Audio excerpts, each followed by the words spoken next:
Okay, and I'm sharing properly, correctly. Yeah, okay, good.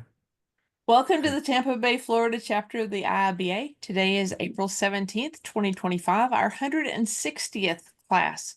Today we have the honor of hosting bestselling author Howard Podeswa as he walks us through the essence of story mapping and agile planning to drive value delivery and validated learning. My name is Thea Soren. I'm the president of this IIBA chapter. I've been a business analyst for almost 30 years, and along the way, I've led IIBA chapters for almost half that time. I've had the pleasure of authoring the business analysis body of knowledge, among others, and founded a few organizations, including the BA Force Multiplier Movement. I'm also a business consultant, a trainer, a mentor, working worldwide.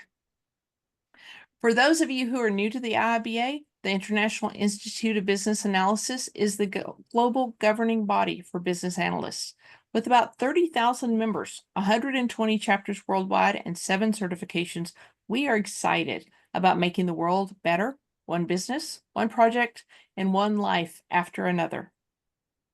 What are the benefits of joining the IIBA? You receive training from chapters around the world, free access to over 11,000 excellent books, including the IIBA's Business Analysis Body of Knowledge, webinars, and more, networking opportunities in a wide variety of formats, and discounts on certification exams. I told you that the IIBA has 120 chapters worldwide. This is the Tampa Bay, Florida chapter, and this is our board. These are the folks who work behind the scenes for your benefit. We appreciate them working so diligently to keep us going.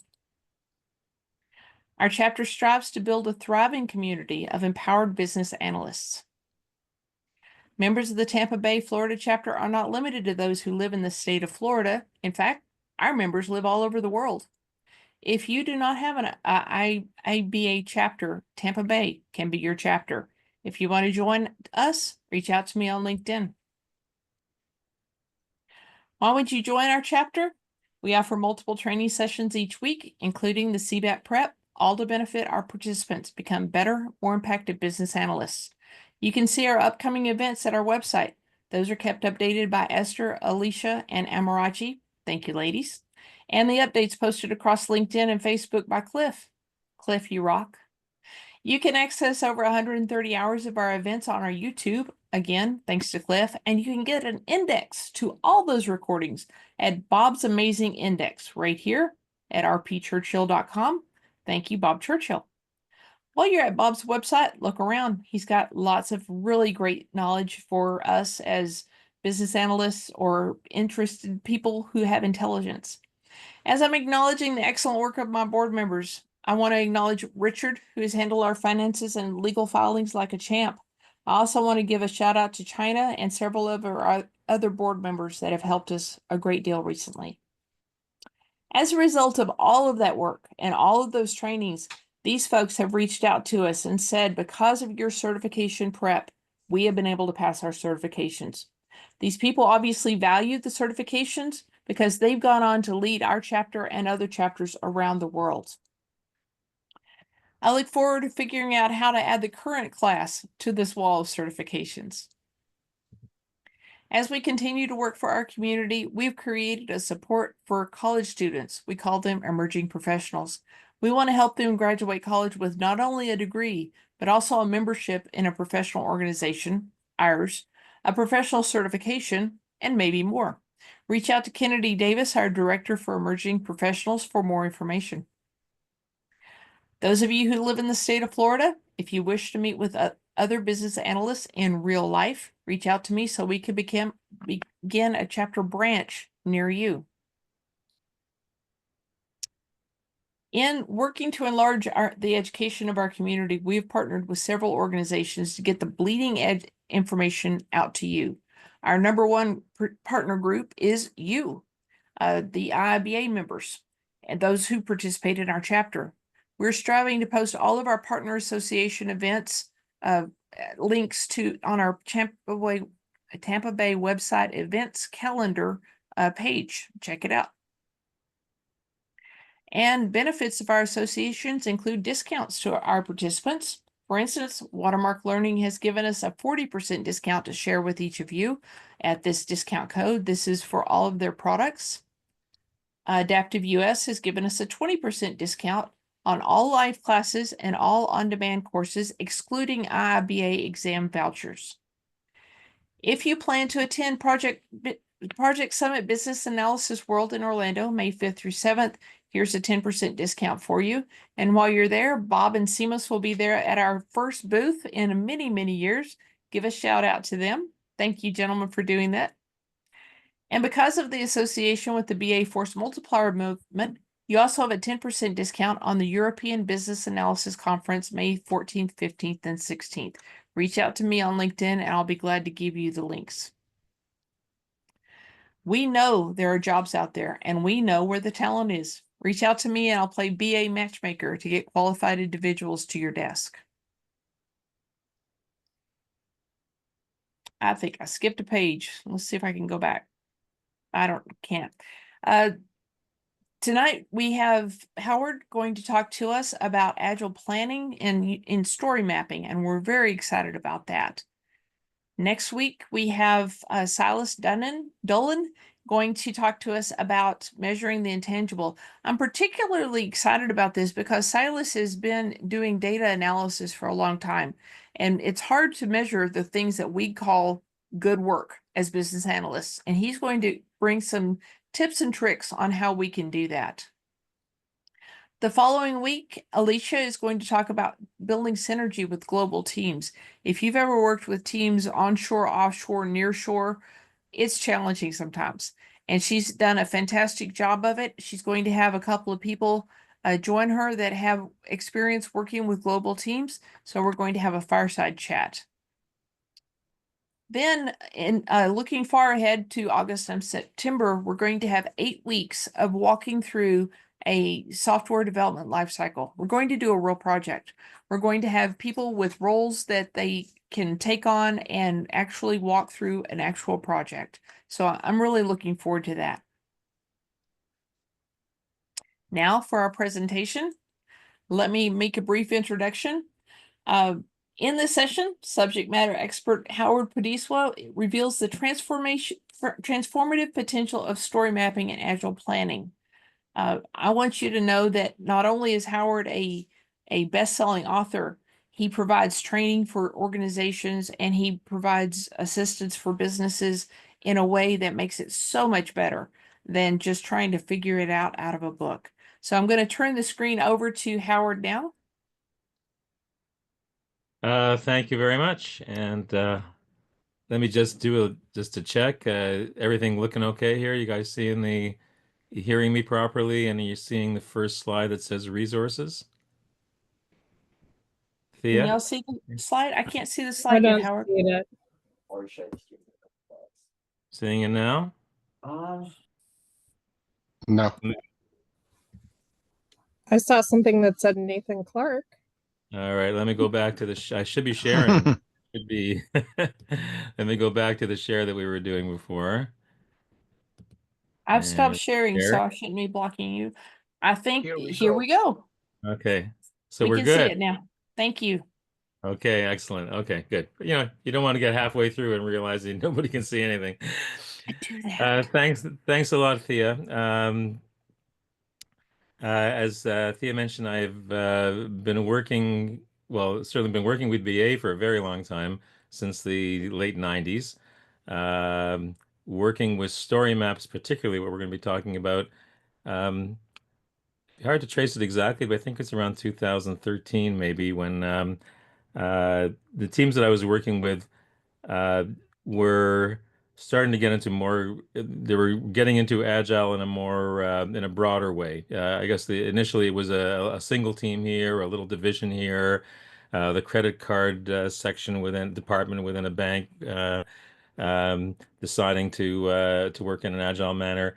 But by around the 2013-ish, the people I was working with were getting into it in a more enterprise manner, and they needed better tools to handle things. And I think particularly with respect to planning. Uh, I'm sure many of you probably experienced that if you just sort of begin working with Agile, and particularly if you're in working on a cutting edge product, it's a very, very innovative, and it's new, and the organization itself is small, and the technical complexity is not too high yet. You can get by without too much planning, but as things get bigger and more complex, the organization gets more complex, the system, the product itself gets more complex. You start having to plan more for various reasons, which I won't go into right today, but it becomes more of an issue. And this story mapping tool is it turns out to be really, really useful for doing the kind of planning that we want to do in Agile. That is, planning where we are going to be delivering product or useful increments out. Um, if it's not to the market, then it's at least to some users who are going to do some testing for us, and we're going to be doing this on a regular basis in order to get feedback. So. Story mapping is particularly a great tool in that kind of a context. So without further ado, um, I won't talk too much about me. That's a little bit of summary there, but we'll just skip right into that because we haven't got a lot of time for that. All right, folks. So what we're going to cover today then is the what, when, and why of story mapping. In other words, what is this tool? Um, when are we involved in the activity of story mapping? When should we start thinking about building this thing called a story map? What is the reason for doing it? Um, and then on the second point, the how. How do you actually do this? Now, haven't got a lot of time, to do like a full hands-on class. I do that, by the way, and a lot of the examples, if I have time, I've thrown a bunch of examples at the end of the slide deck, come from working with teams, and I've just anonymized, some of the details, so I'm not, giving away any trade secrets or anything, but just so you can see some context. So it comes from working with teams. Uh, Sort of teaching them technique and actually applying it to projects that they're working on at the very same time. So that's generally how I like to work, and a lot of what you see here comes out of that kind of work. So we're going to see how we build that, and then how we use story maps to visualize and flag dependencies. Um, Once we build a story map, what can we get out of it? And it turns out, we get out of it quite a bit in a very intuitive way. Once you sort of see how you can visualize dependencies and workflow gaps on a diagram, I think it'll stick with you because it's quite intuitive. And then we'll see that it turns out also that story mapping uh, works very well hand in hand with a lot of other techniques that are really powerful within Agile. Particularly, I'm thinking of minimum viable product, the lean startup version of that, which is we'll talk a little bit more about that, but building experimental versions of a product that you use to test hypotheses about the product and to direct further investment so that your product development is based on actual evidence and not based on assumptions that you really can't back up and you haven't proven yet. So we're going to try to show how story mapping fits into that as well. Before I get into the details, I just wanted to point you to this resource. You can see that URL there. It points you to the Essence workbench.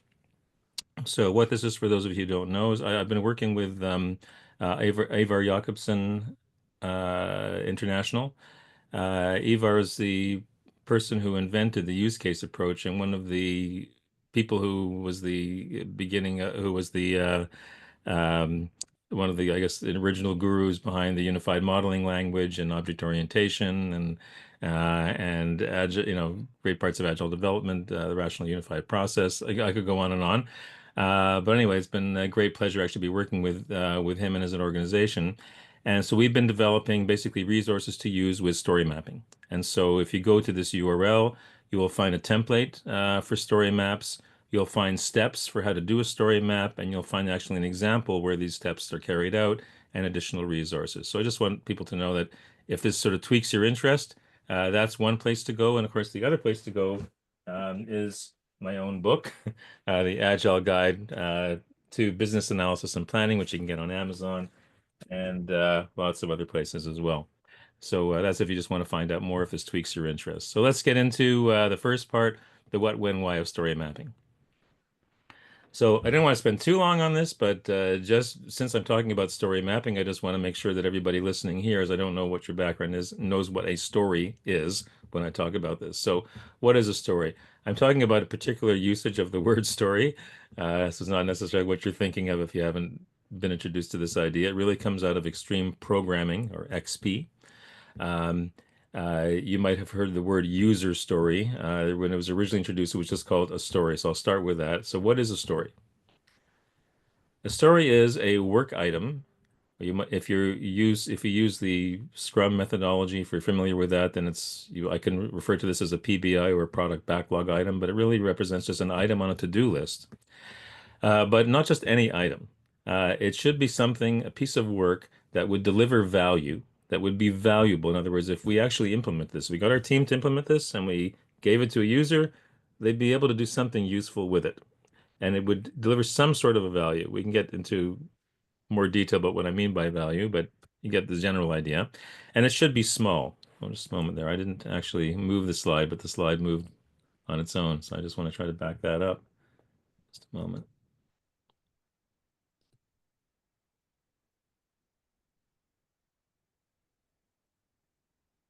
All right, it's got a bit of a mind of its own today.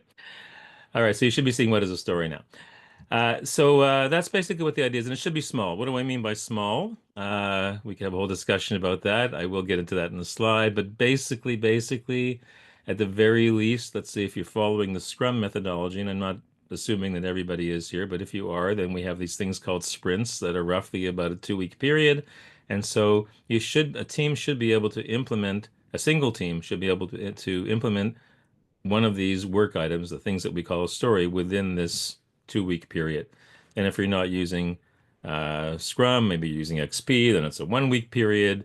And if you're using Kanban, it's not a fixed length period. By the way, it's again my screen just went a little bit wild again. I'm not sure what's going on here. So let me just go back again to where we were, but something actually pulled my screen forward again.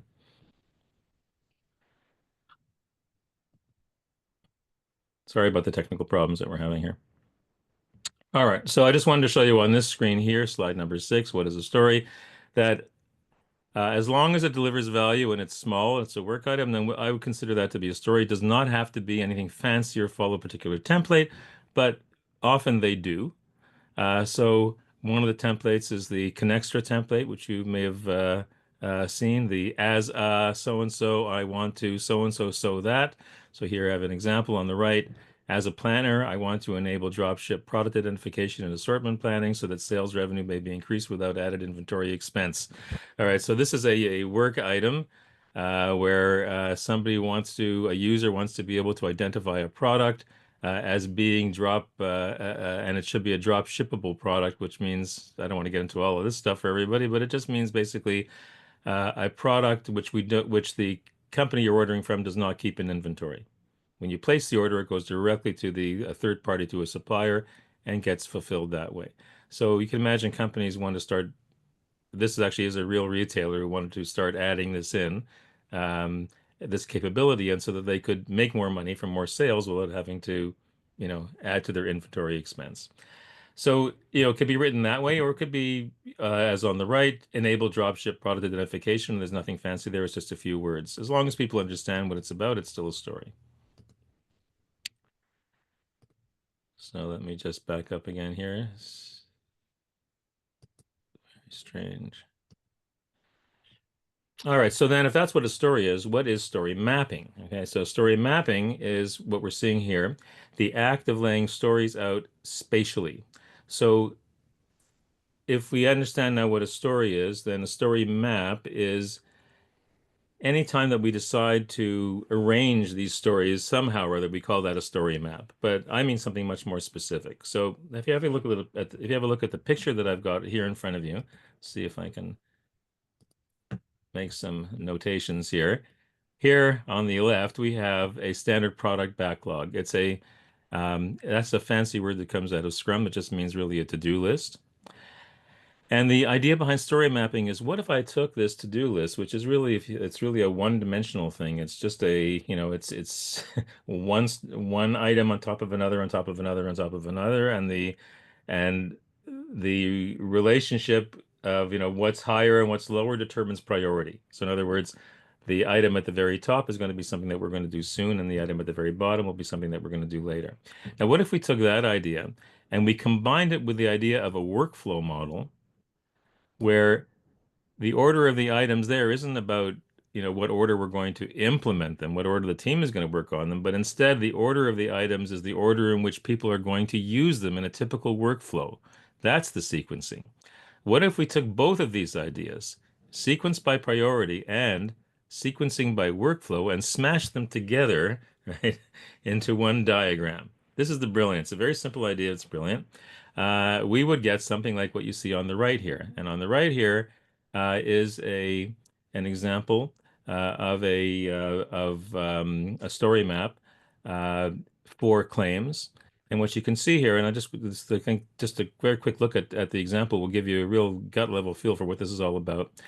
Up at the top here, I have customer adjuster claims manager. These are the various users who would be involved in processing a claim.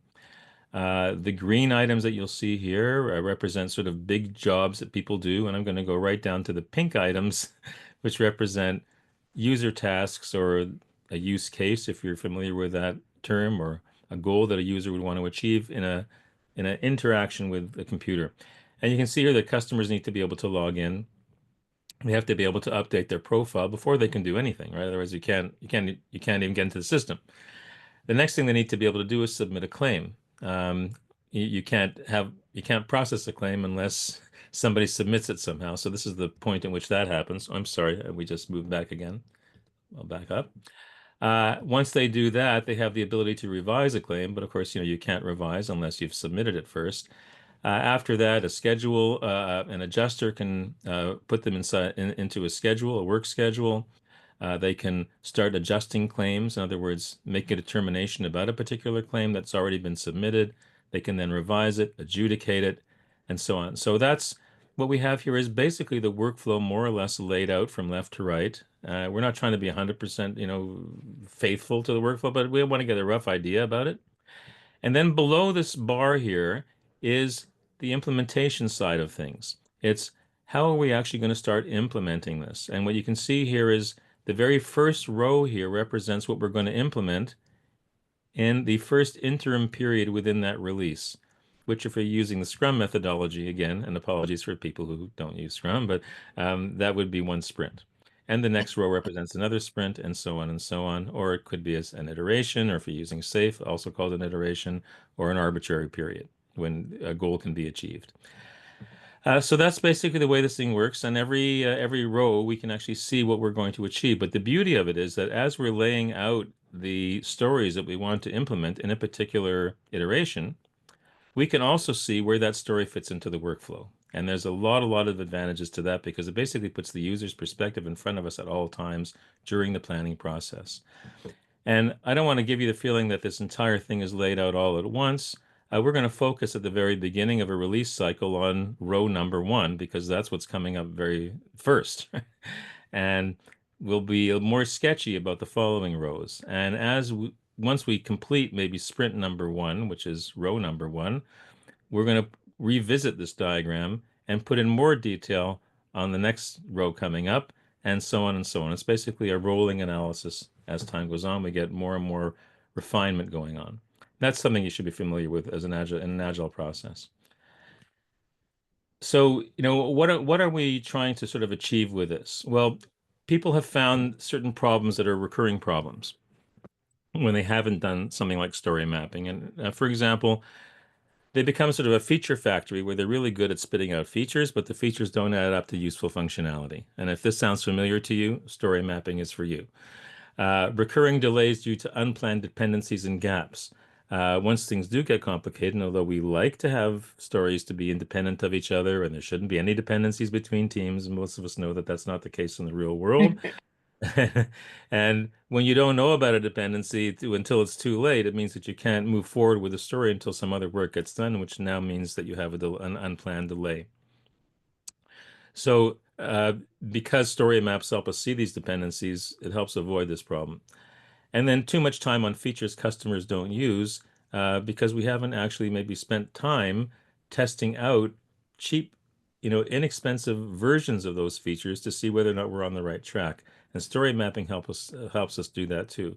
Story mapping is not the whole story. You have to understand the whole minimum viable product process, which I'll explain a little bit if we have time, but it absolutely helps you plan those MVP experiments.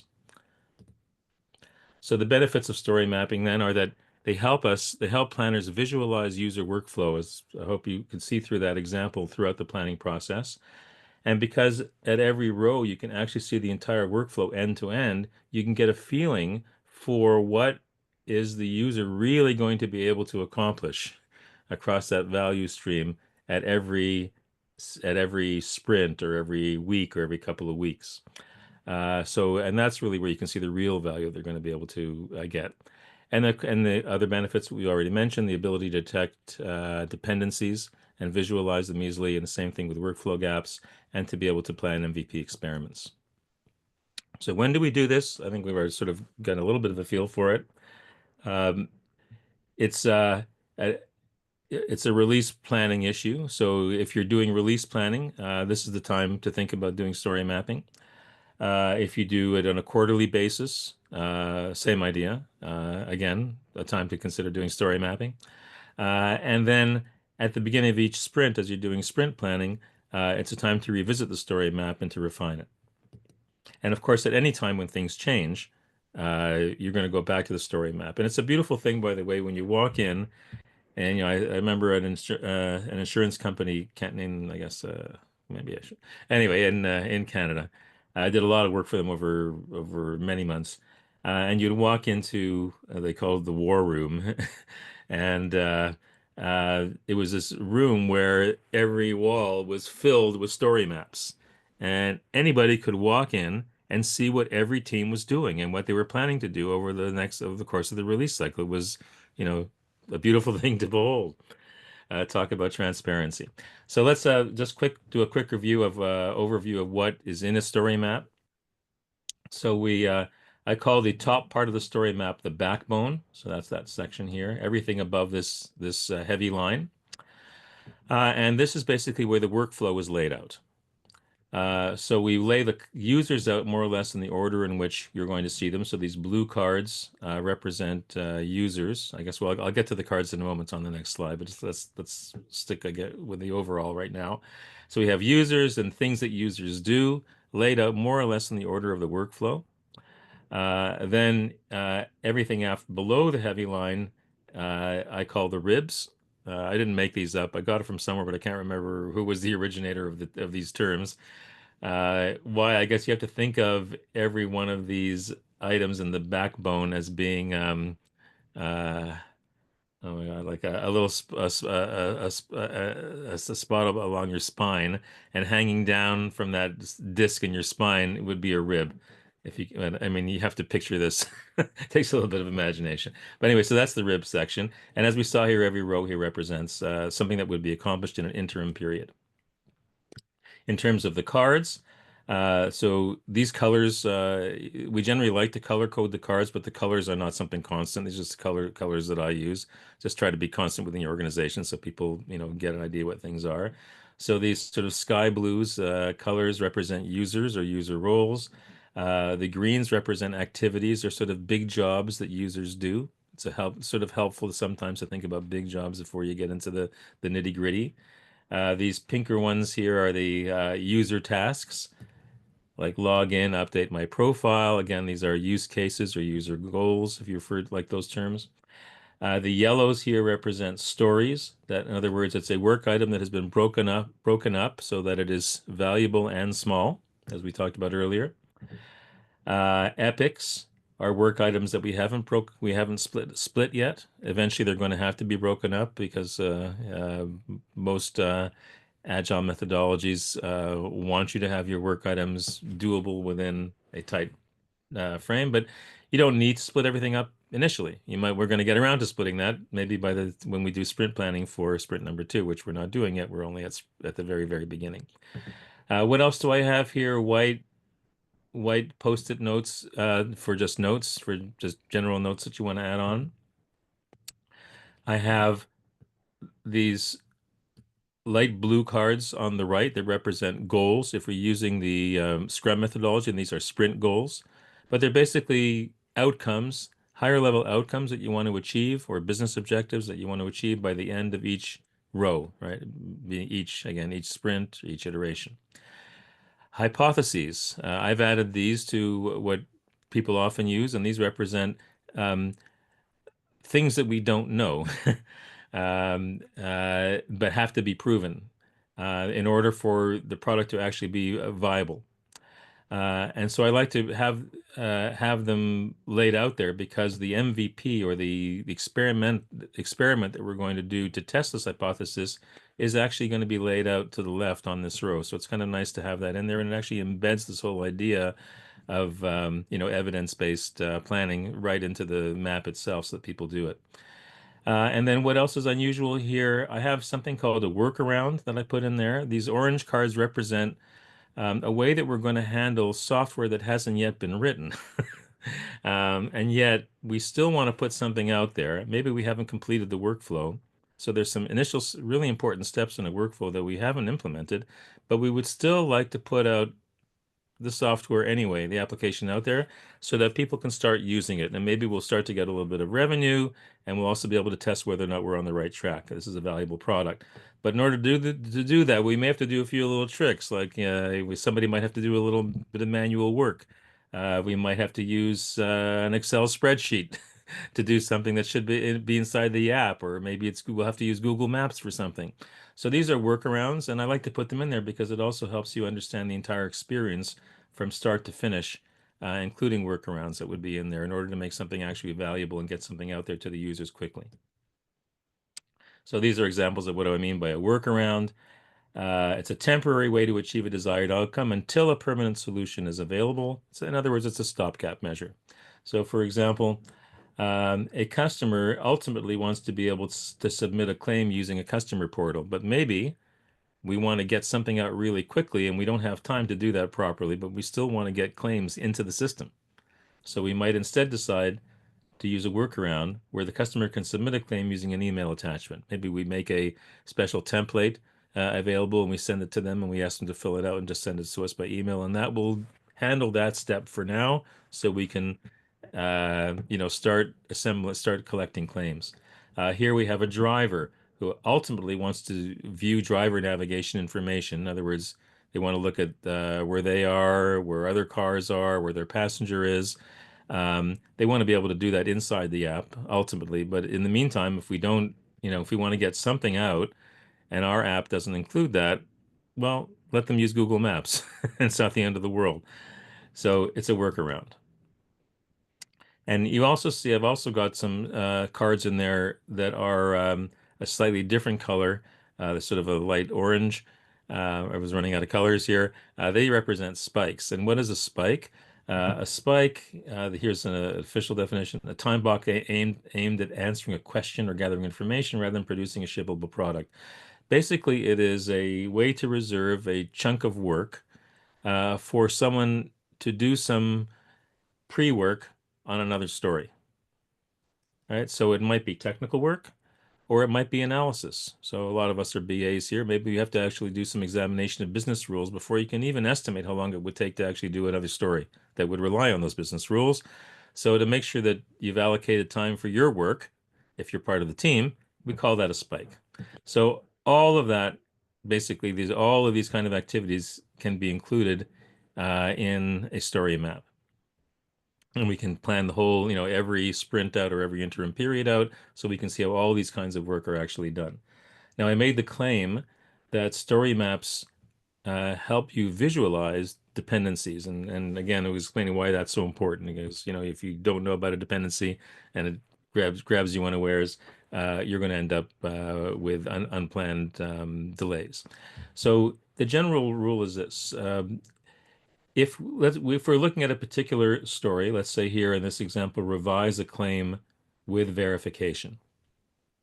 So it's going to be happening in this story map I'll just circle it again. It's happening in the second row. So maybe, for example, in the second sprint, if we're using Scrum. What I can assume about this story is that any story that's above it potentially um, is something that I'm dependent on, that my story is dependent on. Why? That's an implementation dependency.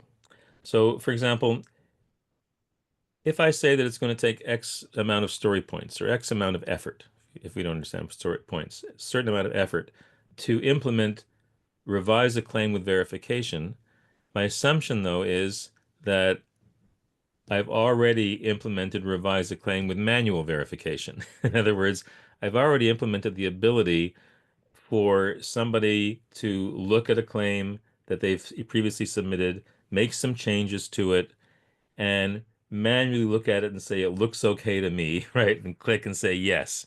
And now revise claim with verification, this one that comes later on, wants to add on automatic verification to make sure that what I've done is actually reasonable, and not just rely on my own judgment. Oops, I'm getting a lot of flashing again going on. I don't know what's going on here. It's never happened to me before. Do you have a mouse pad on your computer, Howard? I have actually I have what I have is I'm going to do this. I have another mouse, an external Okay. mouse, and I'm just taking it off because you could be right. There could be something that's interfering with it. So yeah, Yeah. we'll use that. I've also got an external keyboard, and I'm turning that off too. Yes. All right, Good so idea. that's as far as things above, and things to the left. They also represent dependencies because very often a story to the left typically is often producing data that is going to be required by the story to the right. So, for example, submit a claim with verified fields produces all the claim data. That's how we actually capture it all. And when later on an adjuster wants to submit an adjustment, they're adjusting a claim. They can't do that unless the claim is already in the system. So there's a dependency there. And so that's why I say things to the left also represent dependencies. So to give you an example here, what I've done here, and this was on Thea's recommendations, you can see here I did do this. I've marked here, how that rule would sort of apply here. Revised claim of verification depends on manual verification already being done. Otherwise, it would take us more work than we thought it was going to take us. It assumes that submitting a claim with verified fields has already happened because I can't revise the claim unless the submission of the claim has already occurred, and so on and so on. So everything that I've done here as a red basically represents a dependency. And by the way, I forgot to mention one of the simplest ones of all, and this red string over here. You can also just actually attach a red string between the stories on the story map, and that shows a dependency as well. By the way, there is a product that I've started using. It's called Avion. I don't make any money by pushing them, but I do like it a lot. I've been playing around with it, and it actually has this red string embedded right in there. Like, you can actually draw that. You can get this red string to happen through the tool itself, or you can literally put a red string on if you're actually physically doing this with real cards. But yeah, even the tool actually allows you to do that, which is kind of cool. And then in terms of gaps, here's a case of a workflow gap. Now, here's a case where we would like to put in a version of this claims system where customers can submit their own claims. We want to get feedback really, really quickly. What's the fastest way we can do that? So here the decision has been made. We're going to give certain customers a temporary password and say, here's your password, you can log in. So we don't even have to have a, password system. We're giving them a password. That gets them in really quickly. We give them a chance to update, their email and some information about them. We give them an opportunity to submit a claim without any verification, but we're going to rely on somebody in the background doing manual verification. We're going to allow them to revise their claim, and then all of the work of an adjuster is not going to be actually implemented. Now, adjusters are going to work on these claims, but they're going to do it offline. They're going to do it manually, or they're going to do it maybe using some existing system that they have. But the result of their adjudication, they are going to put into the system, and the system will notify the customer about that result. So as far as the customer is concerned, it looks like the real thing. They submitted a claim the real way, and they got an answer about their claim, in a way that looks like the real thing. But we've hidden a lot of the guts in the middle and made that happen through workarounds. So there are gaps in here. If we want to be able to run an experiment like this and put something out, we have to be able to fill those gaps. And so here on this slide, I've just shown with those orange cards how we decided to fill those gaps. That An adjuster will use some sort of out of the app scheduler to accept work and schedule work for themselves. So maybe they'll use some sort of form of Google Calendar. Uh, uh, they're going to send in an adjustment using email. They're going to do manual revisions to their adjustment, outside of the app. And so that's how we're going to handle these missing steps. And so in terms of how you actually go ahead and build this, I haven't got too long to complete this, so I'm going to try to do it quickly. These are the steps that I've laid out together with Ivar Jakobsen's group. And it's basically we begin by setting the scene. So the steps will be uh, determining what story we want to tell with the story map. What is the narrative? Next, we work with think of this as a facilitation tool. So we're going to be working with our stakeholders to determine who the customers and users are. We're going to map the steps. That's that whole first part of the backbone that I showed you earlier. Then we're going to envision solutions. This is a parallel work. This is not really a separate step, but in parallel, we're also going to be looking at other artifacts, and I'll maybe, if I have time, show you what some of them are, and use those to help build the story map as well. We're going to slice the release to learn. That means we're going to be looking at MVP testing, testing of hypotheses, simple, quick, inexpensive experiments to see if we're on the right track. And then slice the map is finish off the rest of the rows so that in each row or in each iteration, every sprint, it adds up to something valuable for the customer. So that's the overall set of steps. I'm just going to walk you through it very, very quickly with an example so we can actually see sort of tangibly how this would actually work out with an example. So the first step is to set the scene. What story is it we're going to tell? What's the scope? So in our example here, we're imagining, and this has actually happened with a taxi cab company in my own city. I always wondered, actually, I think I talked about this in my book. Why don't they do this? They are actually now doing this. So a traditional cab company looks around, they look at Uber, they look at Lyft and companies like that, and they go, "Gee, I'm losing a lot of business here. Um, couldn't I develop my own app and give my riders an Uber-like experience, but with a traditional cab?" So that is the basic, concept. That's the business side. That's the genesis of the idea of what this application is going to be. So we want customers to be able to order cabs that way, and also to do it traditionally. They should also be able to just call somebody up and order a cab that way as well. So our first step in building this map, once we've decided that's the scene, is to find our customers and users. So in general, we be filling in these blue cards. So in our example, what would this look like? I like there's a methodology that was developed by Mike Cohn that uses silent brainstorming to work out who these users are. And I like that one. And this is sort of how it would play out here. We might begin by silent brainstorming, asking our stakeholders within the group just to go up and put out, post blue cards that represents any user they think would be involved in this workflow that I just described of somebody ordering a cab through this app and getting the cab, right? In this case. So they come up with, there's a rider, there's a driver, there's a customer, there's a dispatcher. Some of these are duplicates, but that's bound to happen, right? There's an auto dispatcher, there's an admin. Then we ask them to arrange roles. So once they've done that, we ask them actually to explain what the roles are and now to start arranging them. Roles that are close together, make them really close. And if they're exactly the same, stick them right on top of each other. So very, very quickly, you start to get a consolidated list.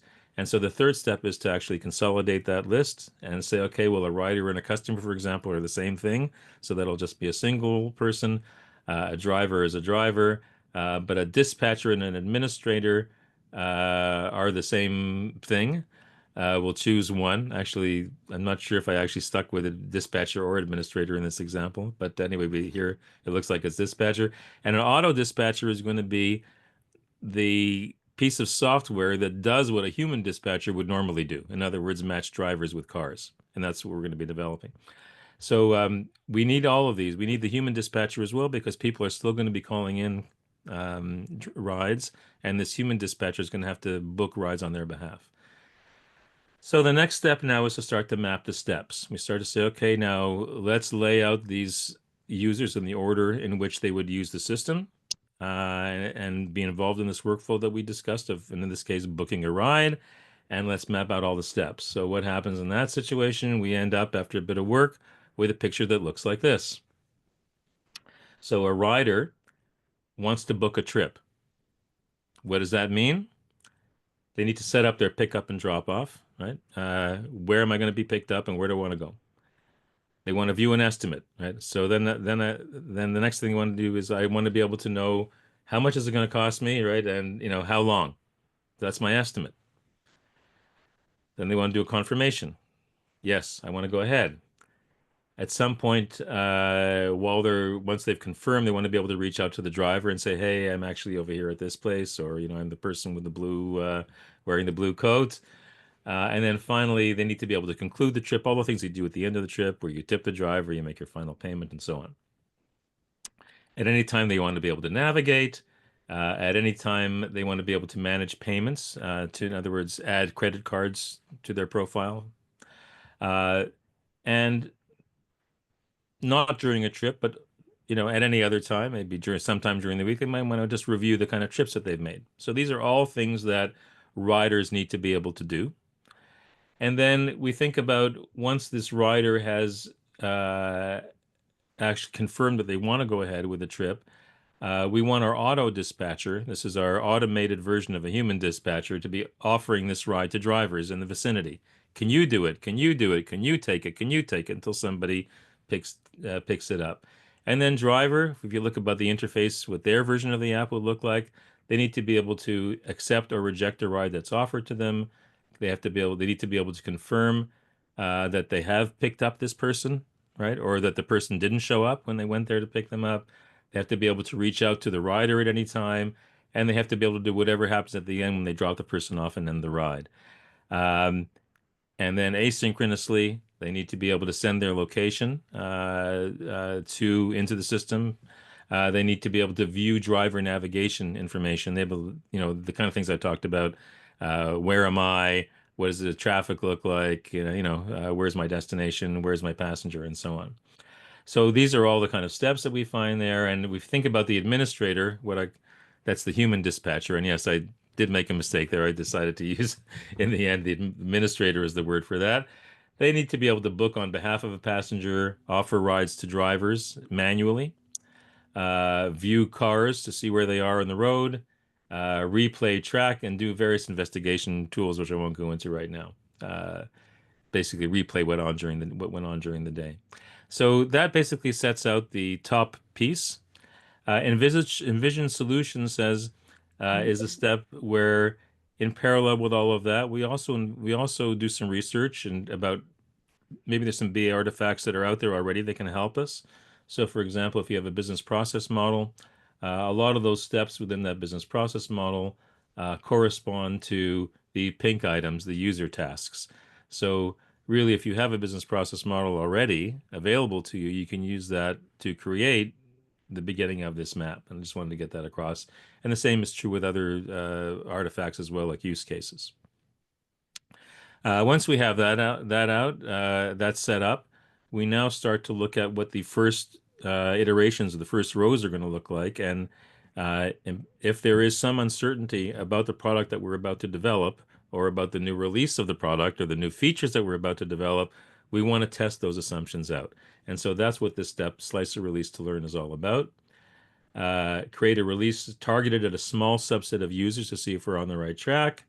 We release it to them and iteratively improve it until we feel that it is strong enough to be released to the general market. And we sometimes call that nail it before you scale it. So these experiments that we do are called minimum viable products, MVPs. There is confusion about the term, so I'm using the Eric Ries Lean Startup version of that term, just to clarify. And so it's a deliberate experiment designed so the customer exchanges something of importance, ideally money, because that's very important in our society. But if it's not money, it could be time. Time is also, time and attention are also very valuable, in order to enable a full turn of the build, measure, learn loop with a minimum of effort.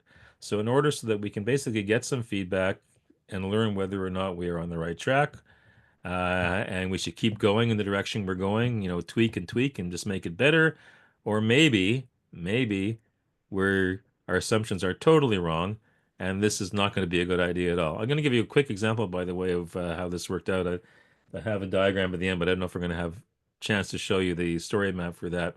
I work with an insurance company that wanted to introduce usage-based insurance. I'll refer to also as UBI, not universal basic income, which was a big thing as well. But this is usage-based insurance. So it's your insurance rates and benefits are based upon your actual individual behaviors.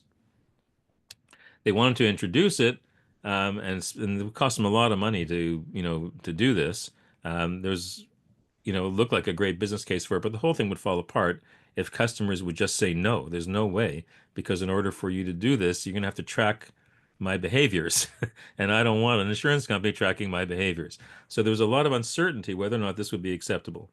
And so the very first thing they did was an MVP, and their version of a minimum viable product does. Then they get to test this assumption. How could you test it? The easiest way is we're going to offer it to our customers. We're going to say, hey, do you want to sign up for this usage-based insurance? We're going to give them an enticement to sign up. We're going to give them something, a real benefit that was going to stay with them. Like we're not going to take it away later. It's a reduction or whatever, and they're going to get to keep it, right? And if enough people sign up, we'll actually make it. But if they don't sign up, no harm done. They're still going to get their benefit. So we're actually offering them this product before it's available at all. It sounds like a cheat, but it's the simplest kind of MVP you can do, and it takes you almost no work to actually do it. So things like that are what we want to plan out, and these are the kind of things I'm talking about planning out using the story map. So here is a case where we might do this in our taxi example. Uh, uh, if we want to see whether or not, maybe we might say, our customers, maybe they're elderly or they don't use technology very much. They like calling in. Are we really sure that they're even going to use an app like this? Maybe that's not our customer base. So let's actually see if it's, so how could we test that really, really quickly? Well, the very first step to set up a pickup and drop off, we can do a very simple version of that where we actually just ask them to type in their address. I mean, you don't even have to have interface with a GPS to be able to do that. So it's very simple. We can provide a rough estimate based upon if they give us the pickup and the destination. We can use some simple maybe use a simple algorithm to come up with a rough estimate. We can have them confirm their trip.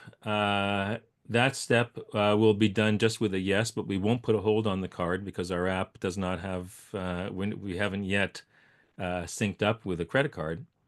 Everything else will be handled. These oranges are all out of app things. We're going to communicate using the actual radio that's already in the taxi to communicate with drivers. So in other words, when the customer uses the app will go to a human dispatcher, and unbeknownst to the customer, the human dispatcher is just going to call the taxi cabs the way that they would in any normal situation, and the cab will show up, and it's all the same to the customer.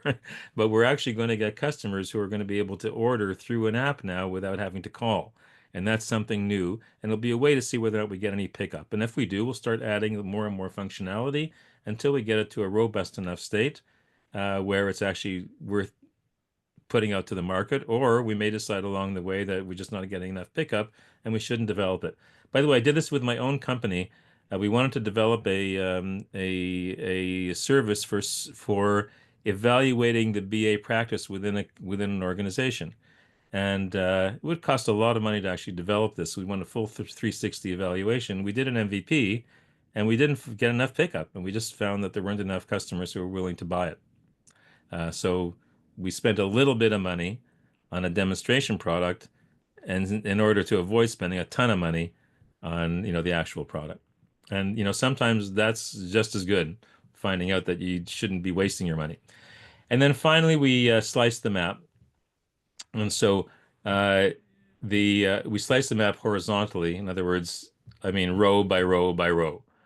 Um, and we try to pick the right stories for that row to achieve the outcome that we've decided at the outset that we would like to be able to achieve by the end of that sprint or by the end of that interim period.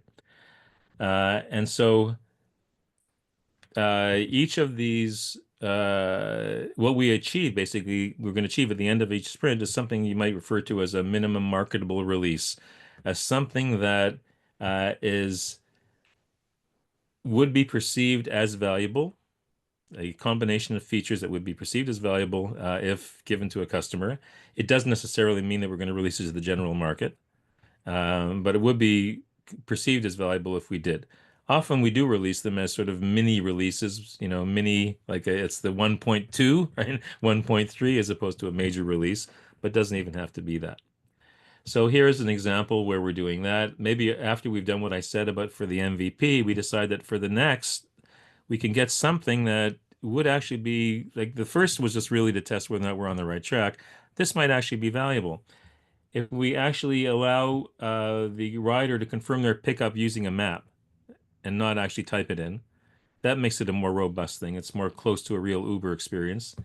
If we give them an estimate using real-time data, the actual traffic, right? So we base our estimate based on real traffic at this moment.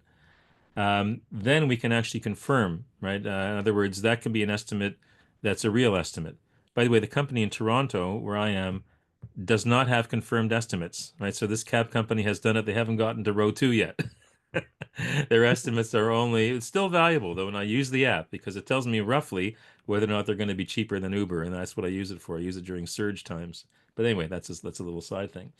Uh, we're going to have the auto dispatcher offer the ride to drivers, so it's really going to be robust. It's going to happen automatically, not by having a human pretend to do it. Driver will be able to confirm the ride, confirm pickup, uh, notify the app of where they are at all times, and do in-app navigation. Well, if we do all of that, it's actually pretty good. We can put it out there. So by the time we get to that row, that's something that's actually releasable.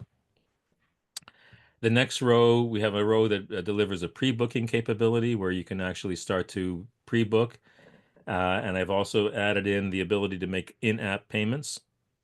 And then an enriched customer experience allows extra stuff that people would like, sort of nice to have, like the ability to give you interim stops, right? I want to go from A to B, but I want to stop off here, here, and here along the way. And once you've actually developed this product and put it out there, you continue to use this map. So maybe for the next release, you say, we want to have share rides, like group rides, where a whole group of people would be able to actually book together for a ride. And we start to use this map. I don't have time really today to go through that, but this is just an example how we would begin to use a map like that to think through and plan what that next release would start to look like. So it's a continuing thing. But a bunch of case studies here. I'm just going to fly through them because of time, but this was an example of the claims that we saw. This is an example of order fulfillment. Actually, was a company in the States that I worked with a few years ago. How they were going to, fulfill orders using their distribution centers. This was for a federal government agency in the States that wanted to create a system for requesting projects, just an internal system that their teams were going to be using. Here is a change management system. This was for an organization in Canada. Sorry, no, this was the organization in Canada was an incident management system, which I think that's this one over here. So they needed to. It was actually a ferry system that they wanted to manage accidents and other incidents like the schedule is late and so on. And how do you handle that? And so again, they use these story maps to be able to work out what they were going to do each time. And each time they were, even in traditional applications like this, where you would think that what kind of uncertainties are there? Well, there are. In the case of the requesting a project, they were replacing existing systems, a mess of existing systems with one centralized system, and they wanted people to use it. But the mandate was had no mandate to force people to use it. And so they needed to be able to prove that their internal users would actually use this system. And so they needed to get some quick wins out very, very soon. And they used a story map to plan what these quick wins would look like to see whether or not they actually had enough justification to continue with this project. So it's not just in, really new tech projects, but even very often very traditional looking projects have a lot of uncertainty with them as well. So anyway, that's just to say, I hope we had a chance here in this time to look at some examples of what these maps look like, why they're so valuable, and I'll just again summarize the value of being able to really plan a set of features that are going to add up to really useful functionality each and every iteration.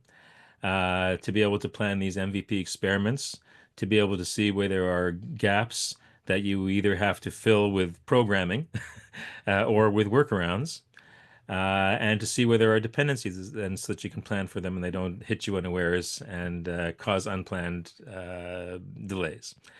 And so that's a lot from a simple tool. I hope that you enjoy it as much as I do and see the value in it. And please let me know what your experiences are in using it. I'd love to hear it. You can reach me at my LinkedIn at HowardPodeswa. And thanks for inviting me. Thank Thanks you. for your time. Thank you so much, Howard.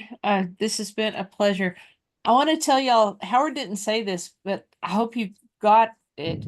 If a team does this together, they're emotionally engaged in the story map. They're seeing the transparency of it. It creates accountability. It creates an easy way to see what the results are going to be if you make changes. It's just a very visual way to plan your work and prioritize it and show the dependencies. Howard, again, thank you very much. My I'm sure pleasure. that you're going to get some information through LinkedIn from some of these folks. I've seen some notes and some questions in the comments, but I would like to ask you one question. Who usually leads the story mapping? Is this a BA, Scrum Master? Who does it? Well, it's a BA is a great person to do that leading.